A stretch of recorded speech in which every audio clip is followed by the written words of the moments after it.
My name is Malik Isaac, and for as long as I can remember, my life has been rooted in faith, not just belief, but a way of living, a rhythm of devotion that shaped every corner of my identity. I was raised in a family where the presence of God was not something abstract or distant.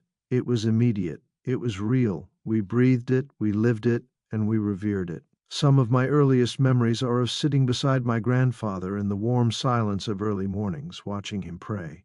His voice would crack with emotion as he recited ancient words passed down through generations, his eyes closed, his fingers running along the fragile pages of the Torah.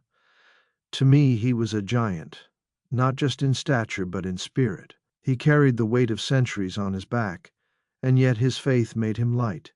He told me stories. Oh, the stories of Moses standing before Pharaoh, staff in hand, commanding the sea to part, of Abraham walking up the mountain, son in tow, trusting God even when the cost seemed unthinkable, of Elijah challenging the prophets of Baal and calling down fire from heaven. These weren't fairy tales. These were living truths etched into the soul of my family. I was no ordinary child. Even then I knew I was different. While others played, I watched. While others questioned, I believed. My heart was drawn to the sacred. By the time I was 13, I was reciting scripture with precision and passion. At 15, I was already helping lead services in our synagogue. I didn't see it as pressure. I saw it as privilege. By the time I reached adulthood, there was no question in my mind I was to become a rabbi. I pursued the path with every ounce of energy I had. Long nights bent over scripture, long days listening to the questions of others. I loved it all. The rhythm of prayer, the debates over Torah interpretation, the quiet moments when someone found peace in a verse I'd helped them understand. There was no greater calling in my eyes. Being a rabbi was not a role I stepped into. It was the very air I breathed. I officiated weddings, comforted the grieving, named newborns, and prayed over the dying. I was there in the moments that defined people's lives, and each one of those moments deepened my conviction. I am serving God by serving His people. My mornings were sacred. I would rise before the sun, wrap myself in my tallit, and begin the morning blessings. As the words left my lips, I imagined them joining the prayers of my ancestors, echoing across centuries, connecting heaven and earth. When I taught Torah, I felt fire in my bones. When I prayed, I felt heaven lean in to listen. There was nothing more fulfilling than watching the light of understanding dawn in someone's eyes. A troubled man finding peace in a psalm. A young woman finding courage in the story of Deborah. These were not just sermons, they were soul work, holy work. For decades, I believed my faith was unshakable, built like a stone temple, immovable, tested by time, refined by tradition. I had faced challenges, of course, doubt, grief, even spiritual dryness, but I had always found my way back. Always. But life has a strange way of revealing the cracks we didn't know were there. Sometimes it whispers, other times it roars. I remember one Yom Kippur in particular, standing before my congregation, wrapped in white, speaking of repentance and mercy. The sanctuary was silent, hearts open, eyes brimming with tears. I had spoken these words 100 times before, but that day something in me hesitated. As I lifted my arms and prayed, a thought drifted through my mind like smoke. Do you really know him? It startled me. I shook it off. I had a service to finish, a people to lead. But the question lodged somewhere deep inside me, quiet but persistent. Do you know him? Or just know about him? I buried it beneath responsibility, beneath theology, beneath years of faithful service. But it never went away. Still I pressed on. I was admired in my community, sought after for advice, respected for my knowledge and devotion. I counseled couples through marriage, comforted mourners with ancient prayers, and led with confidence through every Shabbat and festival. Yet privately I began to feel a silence growing inside me, Not absence exactly, just stillness. I told myself that every person of faith experiences dryness, that silence was part of the spiritual journey, that faith was not about feeling, but about obedience. And that sounded right. It felt right. But it didn't ease the heaviness I felt when I stood alone in the sanctuary after everyone had gone home. I began to wonder if I had spent my life mastering the form of faith while missing something more essential, something deeper, more intimate. I didn't speak of these doubts. A rabbi must be steady, unshakable, especially when others look to him as their guide. I carried my questions silently, folding them into my prayers, hiding them between the verses of Scripture. I remember a quiet moment at home, sitting beside Miriam, my wife of 30 years. She was reading by the firelight, her hand resting on mine. I looked at her and wondered, if I told her I felt empty inside, would she understand? But I didn't speak. I just smiled and squeezed her hand. We had built a beautiful life together, 2 children grown, a house filled with books and laughter and prayer. She was my strength, my quiet mirror, the one who knew me even in silence. But even she didn't know the questions stirring inside me. And then the pain came. Not spiritual pain, not yet. It was physical, a tightness in my abdomen, sharp and sudden, a fatigue that sleep couldn't cure, a shadow creeping in from the edge of my body, dragging my spirit down with it. I told myself it was age, overwork, stress, the weariness of carrying too many burdens for too many years. But deep down I knew something was changing, something was coming. The body is often the messenger of the soul, and mine was beginning to break. Pain didn't arrive like a thief in the night. It came slowly, patiently, like a shadow stretching across the wall as the sun sets. At first I ignored it. That persistent fatigue, the dull ache in my stomach after meals, the weight behind my eyes. I blamed it on the season, on stress, on too many responsibilities. A life of service leaves little room for self-care. I had always considered myself strong, not in the way of athletes or warriors, but in spirit. I had walked with people through grief, prayed with the dying, stood in strength for others when they had none left. But when my own body began to falter, I found myself unequipped for battle. The exhaustion became heavier. I would return from synagogue and collapse onto the couch, unable to lift a book or hold a conversation. Miriam watched me closely, too closely. Her eyes, always gentle, now carried a weight of unspoken concern. "You're not yourself, Malik," she said one evening as I struggled to stand. "You haven't been yourself for weeks." I forced a smile. "It's nothing. I just need rest." But she knew. She always did. It was when I began losing weight, noticeably, frighteningly, that she insisted. "You're going to the doctor," she said, her voice calm but immovable. "I don't care if you think it's nothing. I'm not losing you because you were too proud to make an appointment." I could argue with her about many things, not this. I remember the day vividly. The sterile smell of the clinic, the soft music playing overhead, almost mocking the fear rising in my chest. Blood work, scans, a brief physical, and then waiting. When the doctor returned, his face said more than his words ever could. "Malik," he said gently, "we've found something concerning. There's a mass near your pancreas. It looks aggressive. I'm sorry, but it's stage 4. The words rang in my ears like a distant bell. Stage 4. The number echoed. Final, absolute. A sentence, not a stage. I nodded as though I understood, as though my world hadn't just crumbled in a single moment. Miriam sat beside me, her hand gripping mine, her thumb brushing back and forth over my skin. I could feel her tears, but I couldn't meet her gaze.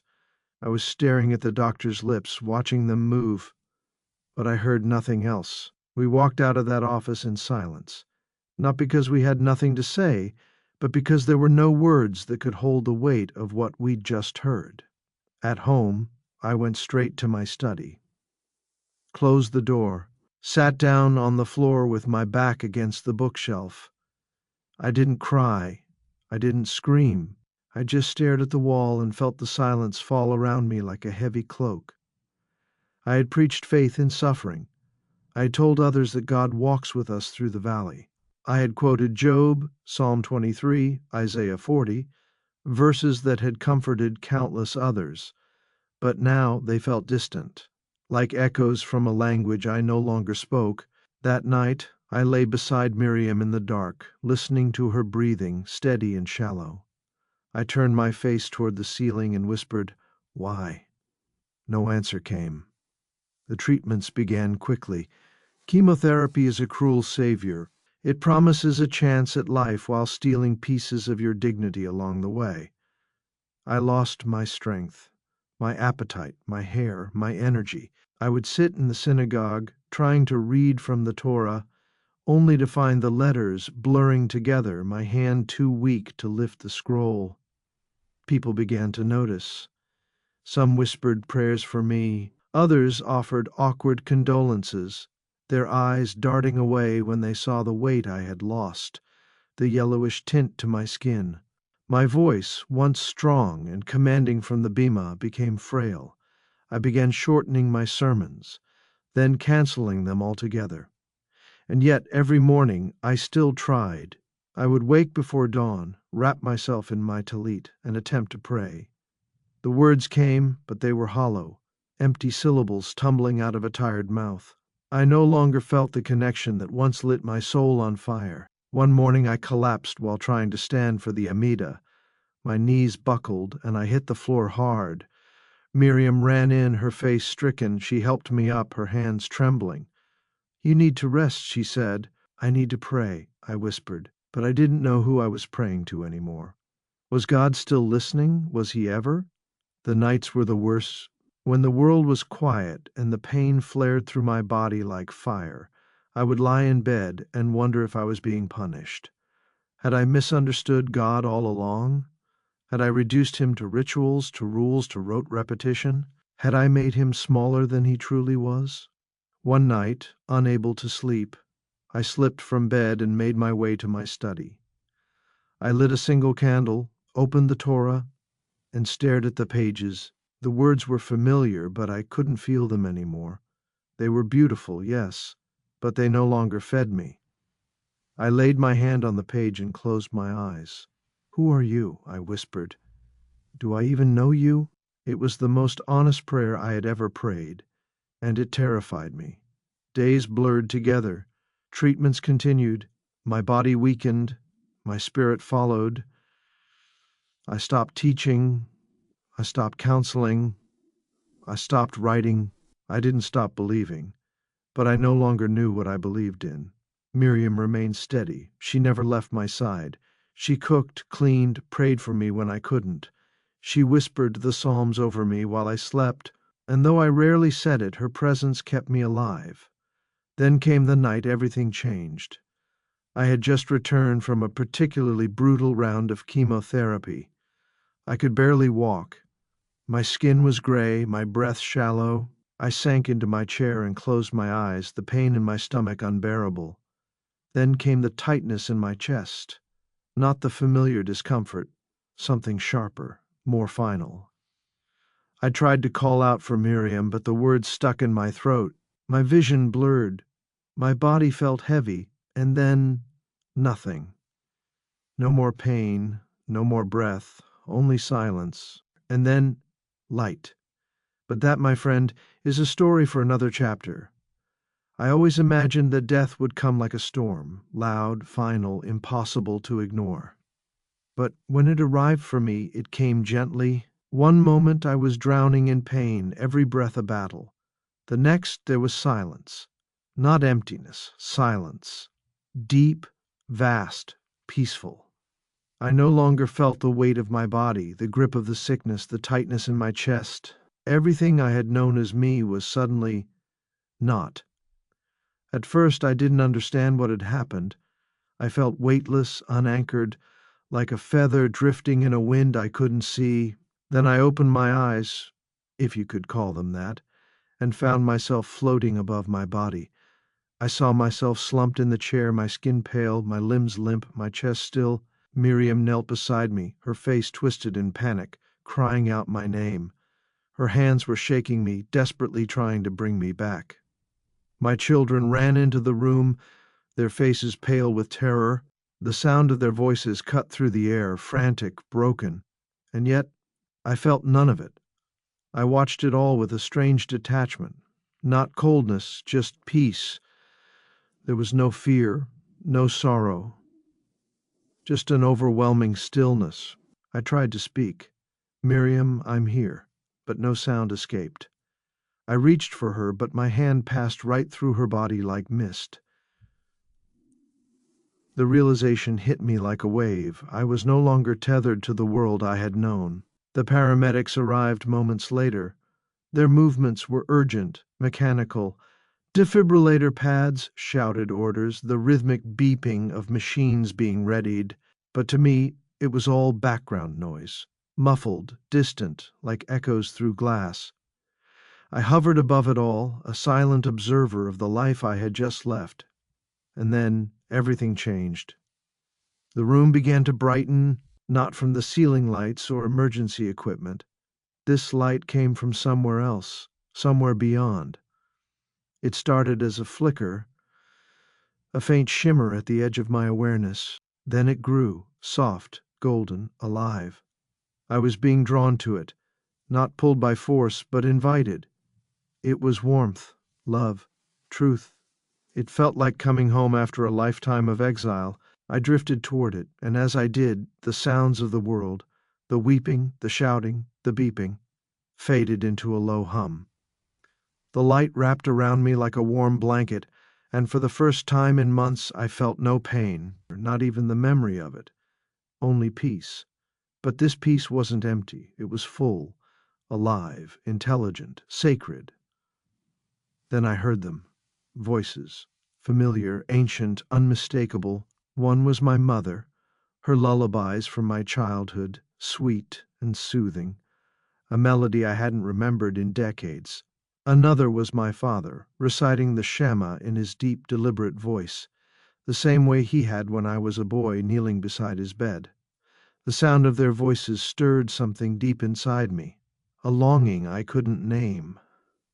I moved toward them. The light grew brighter, more vibrant, shimmering with hues I had no words for. It wasn't just light, it was presence. I felt known, seen, loved, not for what I had done, not for what I had taught or believed, but for who I was at the deepest level.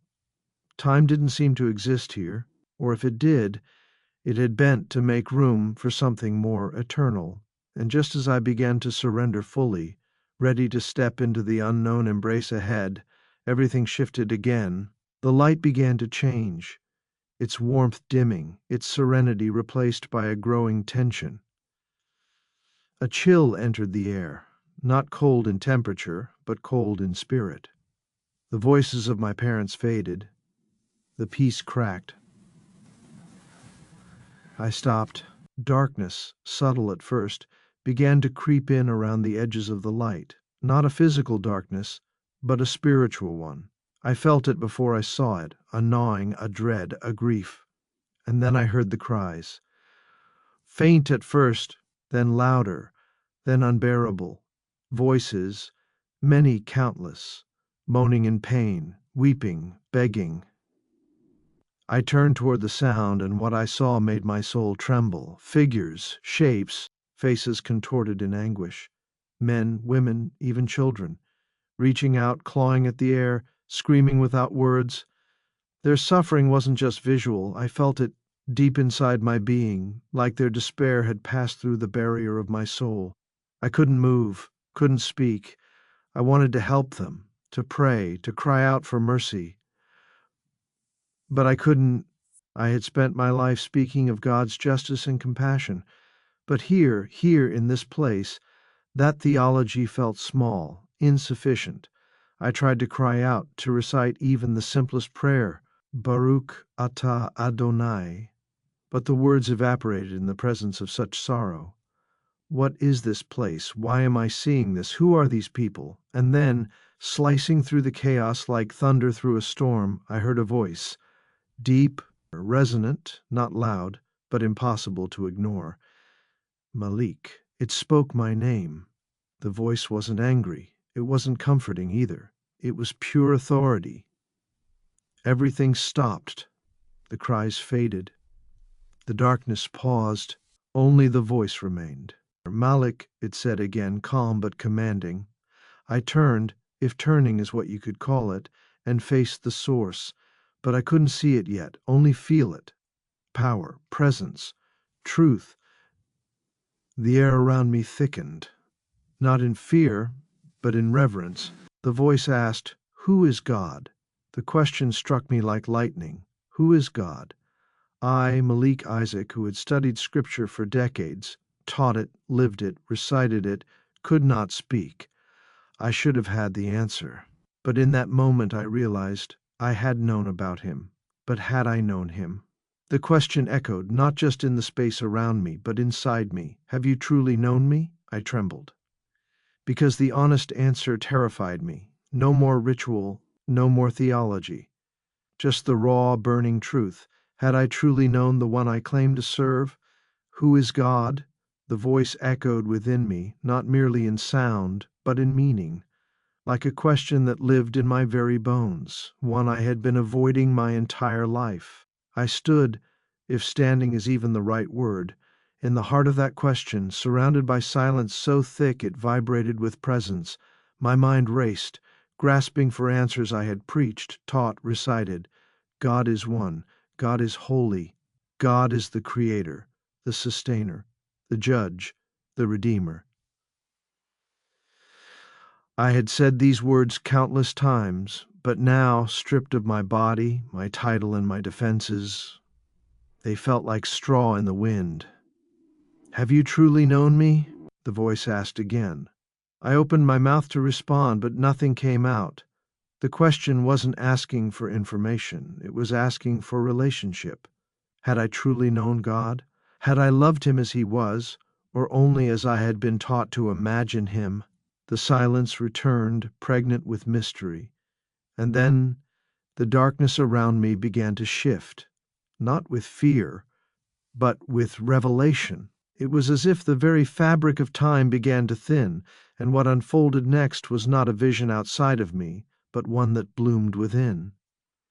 I saw a mountain, Mount Moriah.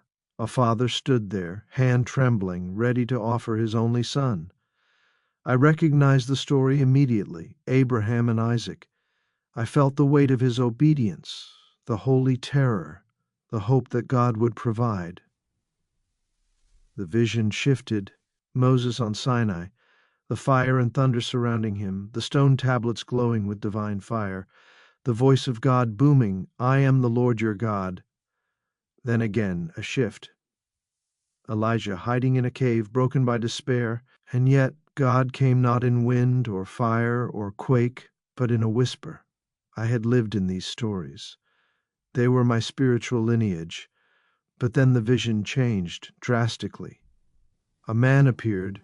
He walked along a dusty road surrounded by fishermen, women, children, ordinary people. His face radiated a peace I couldn't describe. His eyes were fire and compassion all at once. He didn't speak at first, but I felt something stir within me, something ancient and raw. Then I saw him reach out and touch the eyes of a blind man. The man gasped and began to weep, seeing for the first time. Another moment he knelt beside a crippled man, helped him to his feet, and the man walked, leaping, laughing. These weren't stories I had studied. These were scenes I had only vaguely acknowledged.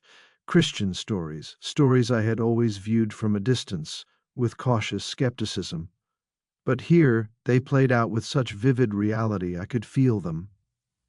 The man turned, his eyes met mine. My soul froze. I didn't need anyone to explain who he was. I knew. Somehow, I knew. Jesus. Not a name I had spoken in reverence before, not a figure I had pursued. I had read about him as one reads about a stranger from another culture, acknowledging, but never embracing. And yet, here, in this moment, I felt as if I had known him longer than I had known myself. The vision expanded. I saw him standing before a crowd, arms open wide, his voice echoing across the hills, "I am the way, the truth, and the life. No one comes to the Father except through me." The words hit me like a wave, familiar and yet revolutionary. They carried no arrogance, no condemnation, just truth. The scenes began to intertwine, Moses lifting the tablets and Jesus breaking bread, the blood of lambs on doorposts, and his hands extended on a wooden cross, the wilderness, the tabernacle, the veil, and then the tearing. The veil ripped from top to bottom, and I wept. Not with sorrow, but with revelation. The voice returned, not booming, but now close, intimate, as though it came from within me. "Malik, you have known the law. You have honored the prophets, but you have missed the fullness of my heart. My knees gave way beneath the weight of it. I came not to destroy the law, but to fulfill it. I felt it. This wasn't betrayal of all I had believed. It was completion." Jesus stepped forward. His presence was overwhelming, not in dominance, but in glory. He was radiant with compassion. His eyes held galaxies. His voice carried both eternity and tenderness. "Malik," he said, and my name in his mouth felt like a blessing. "You have sought God your entire life, and he has seen every step, every prayer, every tear. But the door to the Father stands before you now, and I am that door." Tears streamed down my face. "I thought I knew," I whispered. "I thought I was walking in truth." "You walked in what you had," he said gently, "but there is more. I wept harder. I don't understand. You don't need to understand. You need only to follow." I fell to my knees, spiritually undone, stripped bare. "Why me?" I asked. His eyes never left mine. "Because you asked. Because you were willing to doubt. Because you had the courage to let your heart break for the sake of truth." He stretched out his hand toward me, not demanding, not forcing, inviting. "Will you come?" In that moment, every theological wall I had built over decades crumbled. Every ritual, every law, every tradition faded into the background. All that remained was a man with scars in his hands and eternity in his eyes. Jesus. And I knew this was not a different God. This was the same God I had worshipped in silence, in trembling, in longing, the same presence I had felt hovering over the Ark of the Covenant, the same Spirit who had whispered in the dark. But now I saw his face, and in seeing him I saw the Father. The words of the Shema echoed in my heart. "Hear, O Israel, the Lord our God, the Lord is one." And now I saw what I had never understood before. The oneness was not distant. It had come near. In him, I don't know how long I remained there, in that space between light and form, truth and flesh. It could have been a moment. It could have been eternity. Time had no meaning where I had been. But when I returned, it was violent. One moment I was standing before Jesus, bathed in the brilliance of the eternal, his voice still echoing in my soul, "Will you come?" The next moment I was gasping for air. A searing pain shot through my chest, as if I'd been wrenched from the hand of heaven by invisible hooks. My lungs screamed, my eyes fluttered open, and fluorescent hospital lights pierced my vision like blades. I coughed, gagged. The beeping of machines rushed in, shrill, urgent, clinical. Voices swarmed around me. I couldn't make out the words. Then Miriam. Her face hovered above mine, wet with tears, eyes wide in shock and awe. She gripped my hand, clutching it like an anchor. "You're back," she sobbed. "Oh God, you're back." Doctors shouted orders. Nurses scrambled. Tubes and sensors were being adjusted. I was alive, but I was not the same. Not even close. My body was weak, fragile, shaking with every breath. But my soul was trembling for a different reason. It had tasted something beyond comprehension, beyond life itself. I closed my eyes again, not to sleep, but to remember. his eyes, his voice, the truth that undid everything I thought I understood. I tried to speak, but the words caught in my throat. What could I say? I saw Jesus. I stood outside time and heard the voice of God. I saw the veil torn between the law and the fulfillment. No, not yet. The following days were a blur of tests, IVs, scans, and solemn doctors shaking their heads at my recovery. According to the records, I had flatlined. For nearly 3 minutes, my heart had stopped. They couldn't explain why I came back or how I was stable. But I knew. Oh, I knew. God had touched me, not to punish, not to abandon, but to reveal. And the revelation was fire in my bones. But that fire brought pain. I tried to return to my old rhythms: prayer, scripture, rituals. Everything felt different. I would sit in my hospital bed, trying to recite the morning blessings, but the words felt detached. They used to feel like lifelines. Now they were echoes. Echoes of a structure that no longer held the fullness of truth I had seen. And the Torah, beautiful, sacred, eternal, now read like a map missing its final destination. I saw in its verses the God I loved, but I also saw what I had missed, the Messiah hidden in plain sight, the one I had seen, the one I had met. I wept, not because I had been deceived, but because I had only known part of the truth. My body healed slowly, but my spirit struggled. At night I would lie awake, replaying the vision again and again. The pain of the people I saw in torment, the voice calling my name, the look in Jesus' eyes, not of judgment but invitation. Seek and you will find. Knock and the door will be opened.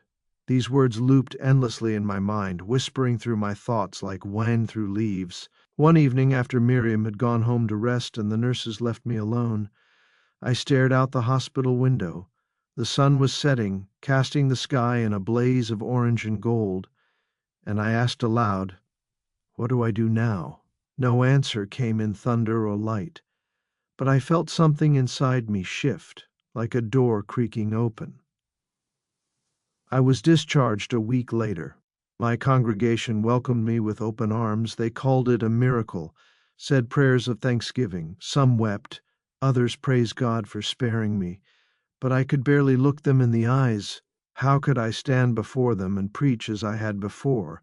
How could I repeat the same interpretations, the same commentaries, when I had seen what I had seen?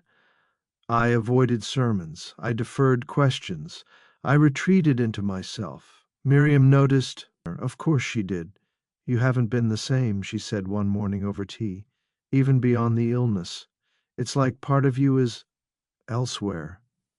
I nodded slowly. "I think I saw heaven," I whispered. She didn't react the way I expected. She didn't scoff or look confused. Instead, she asked, "What did you see?" I looked at her, really looked at her, and realized that if I was going to share this with anyone, it had to start with her. So I told her, not everything, not yet, but enough. The light, the presence, the voice, and Jesus. I watched her expression shift: shock, sadness, confusion, then silence, long silence. Finally, she said softly, "You really believe it was him?" I nodded. "I don't just believe it, I know." She said nothing more that day, just left the room and didn't return for hours. And I wept again, because I knew that whatever lay ahead, there would be a cost. The following weeks were a storm of questions. I tried returning to the Torah, but now verses leapt off the page in ways they never had. Prophecies, symbols, promises I had once read through a narrow lens now blazed with new meaning.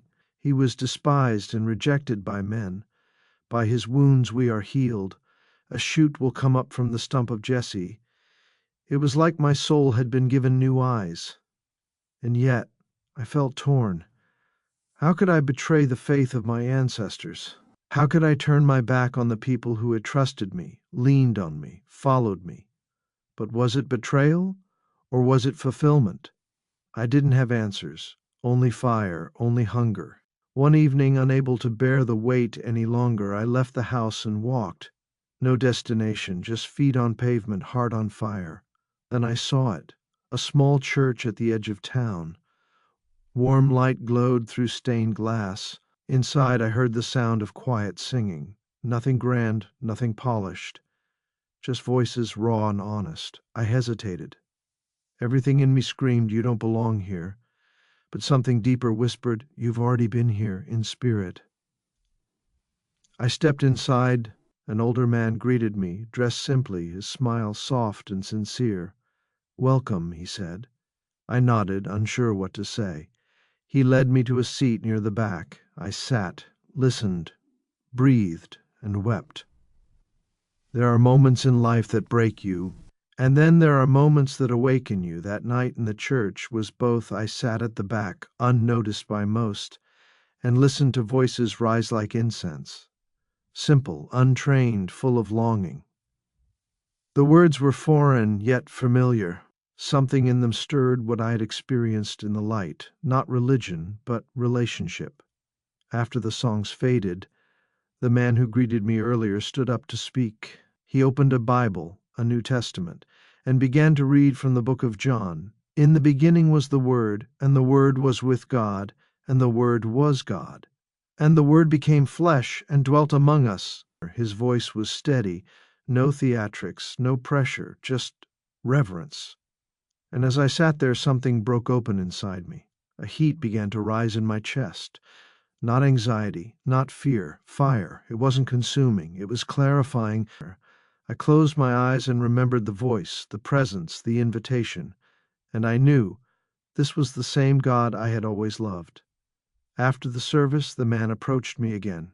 "You seemed moved," he said gently. I hesitated. I don't know what I'm doing here. Maybe you're seeking," he replied.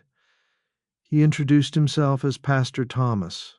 He didn't ask for my story, but somehow I gave it, not all at once, but piece by piece, like peeling back old parchment. The illness, the death, the light, the voice, the one I saw. When I spoke his name, Jesus, my own voice trembled. Thomas didn't interrupt, didn't correct, just listened. When I finished, he smiled, not wide but warm. Then he handed me a Bible. "I don't believe in coincidence," he said. "Take this, read it, ask questions, and when you're ready, come find me again." I took the book, its unfamiliar cover soft in my hands, its weight heavier than I expected. I left the church with it pressed to my chest like a secret. That night, back home, I couldn't sleep. I sat by the window, the Bible in my lap, heart pounding. I hesitated to open it. Part of me felt like I was betraying something sacred, as if crossing this line meant turning my back on everything I had ever been. But then I remembered his eyes, his voice, the weight of truth wrapped in love. And I opened it not to the beginning, but to the Gospel of Matthew. I don't know why. Perhaps because it felt closest to what I knew, lineage, prophecy, continuity. And what I read shattered me. "Do not think that I have come to abolish the law or the prophets. I have not come to abolish them, but to fulfill them." Jesus' words, his actual words. I read them over and over, not to abolish, but to fulfill. It wasn't rejection, it was completion. And in that moment, I realized that everything I had feared was built on a misunderstanding. Jesus was not the end of my story. He was the missing chapter. The days that followed were a blur of pages and prayer. I devoured the Gospels, the parables, the healings, the teachings. They pierced my heart like the first time I'd read the Torah as a boy. Only now, the text spoke to me. It wasn't just about law. It was about love. It wasn't just about obedience. It was about transformation. Jesus didn't come to overthrow what I had known. He came to awaken it. I saw the Messiah foretold in Isaiah lived in the flesh. I saw the suffering servant of Psalm 22 hanging on a cross. I saw the Passover lamb in the upper room breaking bread and saying, "This is my body, given for you." Every page brought new revelation. And yet, with every page, the fire within me burned hotter.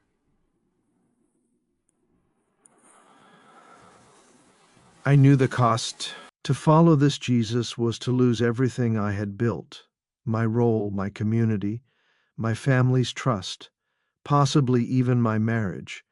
And yet, how could I turn away? How could I return to shadows once I had seen the face of light? One afternoon I returned to the church. Thomas saw me coming and smiled. "You've been reading," I nodded. "I can't stop." "Good," he said. "It means he's calling you." "I'm afraid," I admitted. "So was Nicodemus," he replied. But he came to Jesus anyway. I joined a small Bible study at Thomas's invitation. It felt strange at first. Me, a rabbi, sitting with farmers and school teachers, sharing questions and doubts, but they welcomed me, not as a teacher, not as a religious leader, just as a man searching. And in their humility, I saw more faith than I had witnessed in decades of synagogue leadership. They didn't argue with me. They didn't try to convince me. They loved me, and that love was the most powerful sermon I had ever encountered. The fire kept growing. I could no longer sleep peacefully. The tension between what I had taught and what I now knew tore at my soul. One night I sat in the synagogue, alone. I had the Torah in front of me, the New Testament beside it, and I prayed a prayer I never expected to pray. God, show me who you truly are. No more traditions, no more fear, no more pride, just you. There was no voice this time, no light, only stillness. But in that stillness I knew my prayer had been heard, and the fire turned to resolve. There's a moment in every journey of truth where the flame inside you must touch the world outside. You can only carry the fire alone for so long. The day I chose to speak, to really speak, was quiet. The sky was gray. A low mist clung to the earth, as if creation itself was holding its breath. I had been sitting on the porch since sunrise, my Bible in my lap, unopened. I didn't need to read the words again. They were burned into my soul. Jesus was not a chapter in someone else's story anymore. He was the center of mine, and now I had to tell the people I loved. Miriam was the first. She brought me tea, as she often did, her movements gentle, her eyes searching. She had known something was stirring within me, something big, but I had shielded her from the weight of it. Until now, I reached for her hand, held it tightly. "There's something I need to tell you." She sat beside me, her expression unreadable, patient but cautious. I took a breath and told her everything, not just the vision, not just the voice, but the study, the scriptures, the fire, the transformation. "I've come to believe," I said, my voice shaking, "that Jesus is the Messiah." Silence. The kind of silence that bends time, that widens the space between heartbeats. Her eyes didn't blink. Her lips parted, but no words came. I saw something collapse inside her, like a glass pane cracking under sudden pressure. "What are you saying, Malik?" she whispered. "You're leaving?" "No," I said quickly. "I'm not leaving you. I'm not leaving our history. I'm not abandoning anything. I've seen something I can't unsee. I've heard a voice I can't forget." Tears welled in her eyes. "I've walked beside you all these years," she said, her voice brittle, "through every celebration, every funeral, every sermon. We raised our children in the faith. You taught us to love the Torah. And now you say, all of that is incomplete?" "No," I said softly. "Not incomplete. Fulfilled." She stood up, arms crossed tightly over her chest. "You're throwing everything away." "I'm not," I said. "I'm seeing it more clearly than ever before." "Then I don't see it at all," she said, and walked inside, the door closing quietly behind her. I sat there, staring into the mist, and cried. Telling my children was harder. They had grown up with my voice as the final authority on all things spiritual. I had named them at their births, blessed them at their bar mitzvahs, walked them through every holy day with precision and passion. Now I sat across the table from them, just a man. My son, Daniel, stared at me, stunned. "Are you converting?" he asked bluntly. "I don't know what to call it," I said, "but I can't deny what I've seen, or what I know now to be true." "But Jesus," my daughter Yael said, her voice breaking, "you always said—" "I know what I said," I interrupted, my throat tightening. I said it with all the sincerity I had at the time, but sometimes truth unfolds slowly. Sometimes we only understand in part, until we see clearly. My children didn't yell, they didn't storm out. But their silence spoke volumes. They were grieving me, as if I had died in the hospital and some stranger had returned in my place. Then came the community. I had been absent from the synagogue long enough that rumors began to spread. Some whispered I was too ill to return. Others said I had gone into spiritual retreat. A few said I had lost my faith. So I wrote a letter, not to defend myself, but to speak plainly.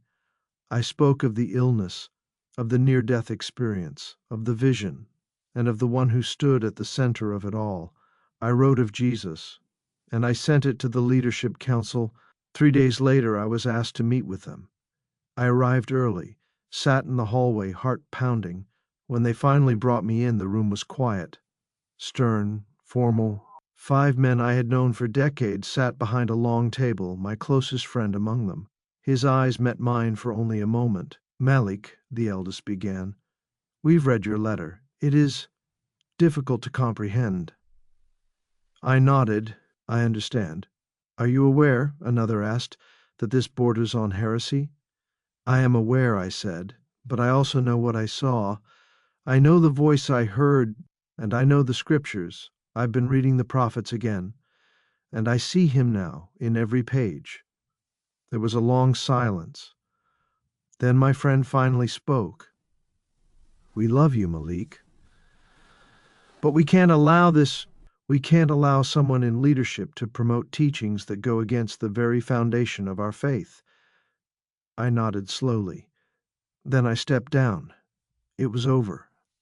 Decades of service, years of teaching, counseling, guiding, gone, because I had followed the fire.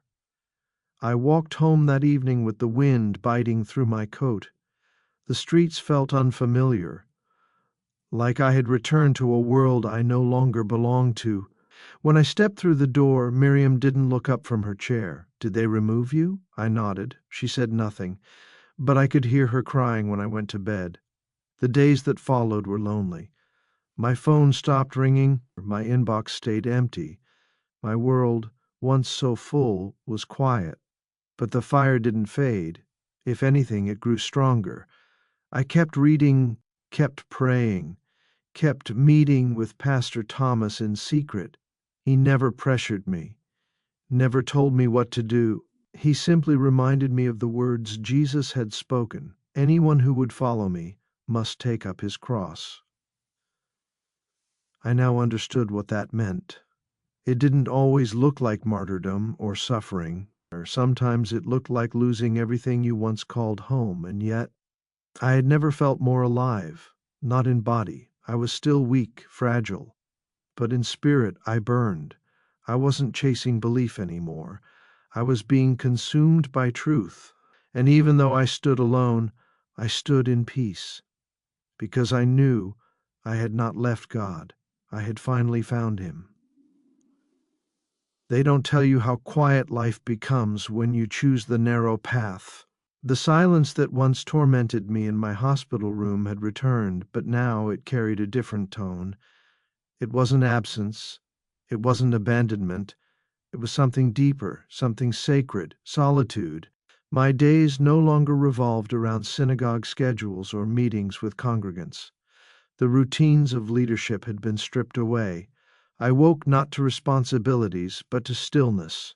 It was hard at first. The phone no longer rang. Invitations stopped coming. The familiar faces from the community crossed the street when they saw me. I became, Almost overnight, a stranger in the city I had called home for decades. But even in the ache of separation, I found peace, because I was no longer living from memory. I was living from encounter. Pastor Thomas remained a steady presence in my life. He never pushed, never prodded, never made me feel like a project. He simply walked beside me, as one who understood what it meant to lose everything for the sake of finding something more. One morning, over coffee in the back of the small church, I asked him, "How do you keep going when so much is behind you?" He smiled gently. "You don't move forward by dragging the past. You let it teach you, and then you let it go." I nodded slowly, his words finding fertile soil in my soul. He invited me to speak to the small Bible study group one evening. I hesitated. What would I say? "Tell the truth," he said. "That's more than enough." So I did. That evening I sat in a circle of maybe 10 people, none of them scholars, none of them religious professionals, just ordinary people with open hearts, and I shared my story, the sickness, the silence, the light, the voice, the man I saw, the one who had known me long before I ever dared to know him. They listened, some with tears, some with awe. And when I finished, an older woman reached out and took my hand. "Welcome home," she said simply. That night I wept in my car, not from sadness, from gratitude. I had lost much.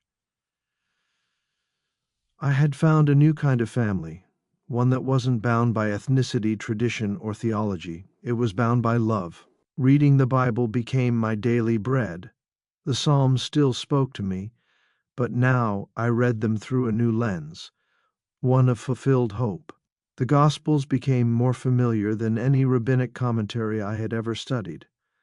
I saw Jesus not as a man who had come to start a new religion, but as the completion of the covenant I had spent my life serving. I found myself returning often to his words, "Enter through the narrow gate. For wide is the gate and broad is the road that leads to destruction, and many enter through it. But small is the gate and narrow the road that leads to life." I understood now. The narrow path was lonely, painful, humbling, but it was alive. Every step was full of tension, but also full of truth. I wasn't walking in certainty anymore. I was walking in faith, and that was enough. There were still hard moments. I would see my daughter Yael at the market. She would glance my way, then turn her head. Daniel sent back the letter I wrote him without opening it. Miriam remained distant. We shared a home, but it felt like a house divided by silence. She cooked. I washed dishes. We passed one another like ghosts, but sometimes at night I caught her watching me pray. Not with contempt, with curiosity. Hope flickered. I didn't push. I prayed. Weeks turned into months. I grew stronger, not just in body, but in conviction. I knew now that the fire God had placed in me wasn't meant to be hidden. It wasn't just for me. It was a light for others wandering in the dark as I once had. Thomas asked if I would help lead a new believers class, men and women curious about Jesus, but afraid of the cost. I said yes. I sat with them. I wept with them. I shared my wounds. And they opened theirs. In every broken heart, I saw pieces of myself. And in every tearful confession, I saw the same voice calling, "Follow me." One Sunday morning, I was asked to close the service in prayer. I stood before that small congregation, the same one that had welcomed me without question, and I opened my mouth. But for a moment nothing came out. I looked at them, dozens of faces, all different, all gathered in the same spirit. And then the words rose, not rehearsed, not recited, just real. "Father," I said, "thank you for not letting me die before I met you fully. Thank you for the narrow path, for the fire, for the truth that burns brighter than tradition." I paused and added, "Thank you for Jesus, for the one who fulfilled the law and met me in my weakness." When I finished, no one clapped. They didn't need to. There was only silence and peace. Later that day, as I sat once again on the porch watching the wind move through the trees, Miriam came and sat beside me. She didn't say anything at first. Then, softly, you sound different when you pray. I turned to her. Different how? Like you're talking to someone who's really there. Tears welled in my eyes. I am. She nodded. Then she whispered, I'm not ready to follow you there. I placed my hand over hers. You don't have to, I said. Just ask him yourself. He'll answer. She didn't respond, but she didn't pull her hand away either. And for now, that was enough. I used to believe that finding God meant arriving at certainty, answers, structure, clarity. But now I know to find God is to be found by Him. It didn't happen all at once, not in a flash of light or a thundering voice this time. No, it happened in the quiet, in the daily surrender, in the still moments where fear gave way to faith, in the way my prayers changed from why me to use me. It had been over a year since the night I left my body, since the voice called my name, since I stood before the one I had long resisted and yet always longed for. Jesus. Even now, his name falls from my lips like breath, essential, sacred. I was no longer Rabbi Malak in the traditional sense, no longer the man wrapped in titles and expectations. But I had never felt more myself, more alive. My days were simple. I taught at the church occasionally, led a small group for seekers, and spent hours in the Word. I would rise before dawn and pray, not because I had to, but because I couldn't help it. His presence had become my oxygen. One morning, as I read from the Gospel of John, my sheep hear my voice, and I know them, and they follow me. I closed the Bible and whispered, I heard you. I followed, and I wept. Not from sorrow, from joy. Miriam had not come to faith, not yet, but something had softened in her. We began praying together again, not with the old formulas, but with raw words and open hearts. Sometimes she would ask me to read a passage from the New Testament. Other times she would simply sit beside me in silence. One night she reached across the bed, took my hand, and whispered, I don't understand everything you believe, but I see how much you've changed, and I like the man you've become. I squeezed her hand. I'm still me, I said, just finally whole. She smiled, and I thanked God for seeds sown, for hearts opening, for his perfect patience. The day I was baptized, the sun broke through clouds that had lingered for days. The water was cold, the kind that makes you shiver even in summer, but my spirit burned with anticipation. Pastor Thomas stood beside me in the river, surrounded by my new brothers and sisters. Some held guitars, others wept, most smiled. But all understood the moment. He placed a hand on my shoulder and said, Malik, do you believe Jesus is the Son of God? I do. Do you believe he died and rose again to give you new life? I do. And do you commit to follow him all your days, no matter the cost? With all my heart. He looked at me, eyes misted with emotion. Then I baptize you, in the name of the Father, the Son, and the Holy Spirit. As I went under, the world disappeared, and when I rose again, soaked and shivering, I felt clean, new, free. Not long after, I was invited to share my testimony at a gathering for leaders and seekers, people from different backgrounds, cultures, and traditions, all curious about what could possibly make a rabbi turn to Jesus. I stood before them, nervous at first, but then I remembered his voice, Do not be afraid. I am with you. And I spoke. I told them the story you've heard now, the pain, the cancer, the death, the light, the voice, the fire, the narrow path, and the one who met me in the middle of it all, Jesus, the Messiah I had long missed, but who had never once missed me. I didn't speak as a scholar. I spoke as a man who had been lost and found, and when I finished, the room was silent. One man approached me, tears in his eyes. "You just told my story," he said, "and I didn't even know I had one. I've come to believe that testimony isn't about convincing others. It's about inviting them to see, to wonder, to ask. Because when truth is wrapped in love, it doesn't need to be defended. It simply needs to be shared." Sometimes I walk through the old neighborhood, past the synagogue, past the marketplace where I once bought challah every Friday, past the bench where I used to sit and prepare sermons. And though many still look away, some don't, some stop. Some ask questions. One man, a former student, approached me quietly and said, "You look at peace. I never saw that in you before." I placed a hand on his shoulder. I finally found what I was looking for. Or perhaps he found me. There are still hard days. Faith doesn't erase pain, it transforms it. There are still memories that sting, still empty chairs around the Shabbat table, still moments when I long to be understood by those who knew me best. But those moments no longer break me, because now I walk with the one who holds me together. As I write these words, I sit beneath an old fig tree in the back of the church garden. The birds sing, the breeze carries the scent of jasmine, and I feel the Spirit with me, closer than breath. I think back to the moment I left my body, the moment I stood outside time, the voice that called my name, the hand that reached for mine, and the question that changed everything: have you truly known me?